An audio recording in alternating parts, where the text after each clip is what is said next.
Rádio Bandeirantes.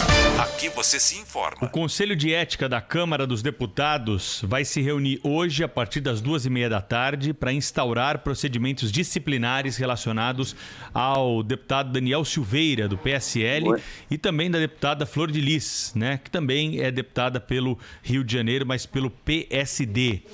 Os processos podem levar à cassação do mandato dos parlamentares. Nós estamos em contato ao vivo aqui no Jornal da Bandeirantes, gente, com o deputado Juscelino Filho, que é do Democratas do Maranhão, presidente do Conselho de Ética da Câmara Federal. Deputado, obrigado por nos atender. Dá para prever em quanto tempo nós vamos ter o desenrolar de cada um desses procedimentos? Há uma agenda, um cronograma que pode ser estabelecido? Bom dia. Bom dia a todos, telespectadores, ouvintes.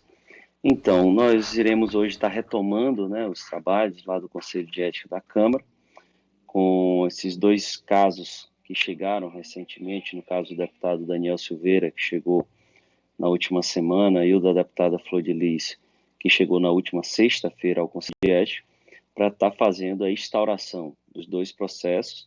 Após fazer a leitura, vamos fazer o sorteio da lista tríplice para a escolha dos relatores, e feito esse procedimento, designaremos o relator de cada caso para que o mesmo possa abrir o prazo de defesa, que vai de até 10 dias úteis, depois entra-se na fase de instrução probatória de até 40 dias, e depois mais 10 dias para que o relator possa apresentar o seu parecer final e vá para discussão e votação no colegiado. Então, a tramitação desses dois casos é mais ou menos dessa forma, os prazos regimentais que tem. Então, em torno de 2 meses, se não tiver nenhum contratempo, o relator deve estar trazendo esse parecer para avaliação. Lembrando que esses dois casos, como vem como representação da mesa diretora, eles já chegam ao Conselho de Ética num passo um pouco mais à frente do que os demais casos que vêm como representação por parte de partidos políticos, por exemplo. Então, analisados os dois casos, aí daremos seguimento em toda a pauta remanescente que ficou do Conselho desde a sua paralisação. Deputado, muito bom dia, bem-vindo ao nosso programa. Eu queria que o senhor esclarecesse para os nossos ouvintes que há muita queixa, muita perplexidade com a descoberta, tem tanta coisa para se discutir e para se preocupar durante o ano de 2020, mas o país todo se deu conta de que o Conselho de Ética está desativado há um tempão. De quem foi a decisão, deputado? Porque, assim, a pandemia, mas a Câmara dos Deputados se reunia o seu plenário virtualmente. Por que o Conselho de Ética não poderia ter feito o mesmo, não pôde fazer o mesmo, né? Eu gostaria de que o senhor explicasse isso, essa decisão, e de quem foi a decisão? Foi do Conselho, foi do senhor, ou foi do presidente da Câmara, Rodrigo Maia? Ou, na época, o Rodrigo Maia, né? Não, a decisão ela foi inicialmente imposta ali pela pandemia. O plenário da Câmara, quando aprovou aquele projeto de resolução no início do ano passado, que permitiu que o plenário da Câmara funcionasse de forma híbrida, no caso remota, virtual, e só que alguns parlamentares estavam em plenário, mas votando pelo sistema também. Então, naquele projeto de resolução, não constava nenhum tipo de permissão para que nenhuma comissão funcionasse da mesma forma. E para que isso acontecesse, no caso, alguma comissão ou o próprio Conselho, teria que ser incluso no projeto de resolução ou votado um outro projeto de resolução. E isso não foi permitido.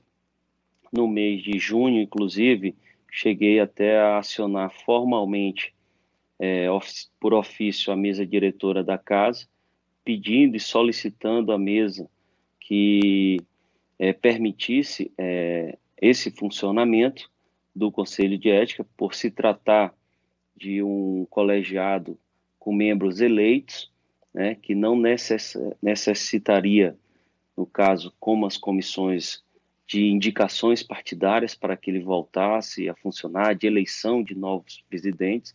Então, o Conselho estava todo com seus mandatos em pleno exercício, então poderia sim tentar voltar no modelo do plenário de forma remota, mas o entendimento da mesa não foi nesse sentido, e fora isso também necessitaria de aprovação de um projeto de resolução para isso, tanto que em um determinado momento do ano passado, se não me engano, no final do ano, os líderes reuniram para tratar sobre o funcionamento da CCJ nesse modelo. Depois acrescentaram o CCJ e mais 3 comissões, acho que 4 comissões. Aí acrescentamos o Conselho de Ética, também pedimos para acrescentar, mas acabou não tendo acordo na votação desse projeto de resolução, de funcionar somente parte de comissões de forma remota, e isso acabou também atrapalhando, porque o Conselho foi tratado no mesmo pacote, digamos assim, e prejudicando aí os trabalhos desse colegiado importante que tinha, né, e tem muitos casos para serem analisados que acabaram ficando aí retardatários, aí, demorando muito para que possa-se ter as definições dos casos. Presidente do Conselho de Ética da Câmara dos Deputados, deputado Juscelino Filho, ao vivo conosco aqui na Rádio Bandeirantes. Deputado, eu queria que o senhor explicasse para os nossos ouvintes as diferenças de tramitação, se elas existem no Conselho de Ética, de 2 casos tão distintos como o do deputado Daniel Silveira, que, 1, está preso, 2, foi preso por ordem do Supremo, 3, porque o Supremo entendeu que ele atacava a democracia em manifestações públicas nas redes sociais, em que ele defendia, por exemplo, agressão a ministros do Supremo. E o caso da deputada Flor de Lis, que não tem nada a ver com isso, mas ela é acusada de ser a mandante da morte do marido, não está presa, apenas monitorada por tornozeleira eletrônica. São 2 crimes ou supostos crimes muito diferentes. No Conselho de Ética, o procedimento é diferente também em relação a isso? Não, são casos distintos, né?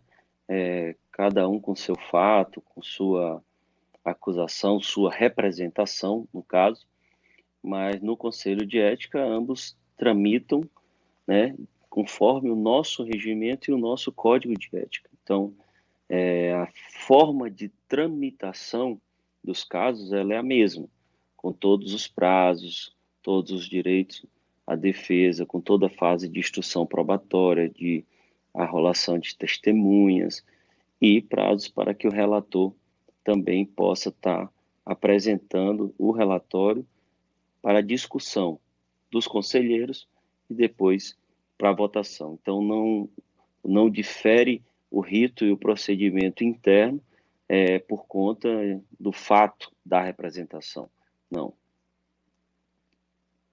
Deputado Juscelino Filho, obrigado pela entrevista aqui para o Jornal da Bandeirantes. Gente, bom trabalho para o senhor. Aí a gente volta a se falar, vamos ficar em cima e vamos acompanhar esses 2 casos, deputado. Obrigado e estamos à disposição aí. Esperamos não ter nenhum tipo de imprevisto. Vamos estar estreando hoje de forma híbrida, remota e presencial lá nas comissões da Câmara, né? Com essa reinstalação do Conselho de Ética, essa reativação do Conselho de Ética. Então, torcer para que dê tudo certo e a gente consiga avançar nos trabalhos e entregue as respostas para a sociedade, para a imprensa, enfim, para o próprio parlamento. Muito obrigado, deputado. Rede Bandeirantes de Rádio.